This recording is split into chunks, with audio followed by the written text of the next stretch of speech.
కాంగ్రెస్ ప్రభుత్వం ప్రతిష్టాత్మకంగా ప్రవేశపెట్టినటువంటి 6 గ్యారంటీ పథకాలు ఈ రోజు నుండి డిసెంబర్ 28 నుండి జనవరి 6 తారీఖు వరకు సమయం గడువు ఉంటుంది, దరఖాస్తు చేసుకోవాలని చెప్పి రాష్ట్ర ప్రభుత్వ ఆదేశాలు మేము పేపర్లలో చూసినాం, టీవీలలో చూసినాం. కానీ రామగిరి మండలం బేగంపేట గ్రామ పంచాయతీకి వచ్చేసరికి ఇప్పటికీ 11:30, 12 అవుతున్నా కూడా ఇప్పటి వరకు కనీసం గ్రామ పంచాయతీ తాళాలు తీయలేదండి.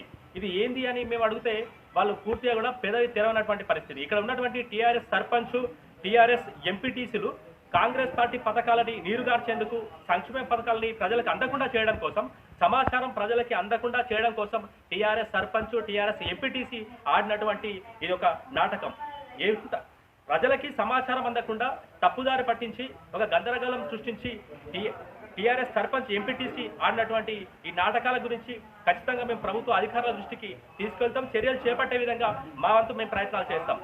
కాంగ్రెస్ పార్టీని ఆబాస్ పాలు చేయాలి, కాంగ్రెస్ పార్టీ పథకాలని, సంక్షేమ పథకాలని ప్రజలకు అందకుండా చేయాలనేటువంటి ఒక డ్రామా బేగంపేట గ్రామ పంచాయతీలో నడిచింది. తాళాలు వేసిరు. తాళాలు వేస్తే ఆ తాళాలని ఎందుకు తాళాలు వేస్తారని మేము దగ్గరుండి ఆ తాళాలను తీయిస్తే ఇప్పుడు దరఖాస్తుల స్వీకరణ అనేది జరుగుతూ ఉన్నది.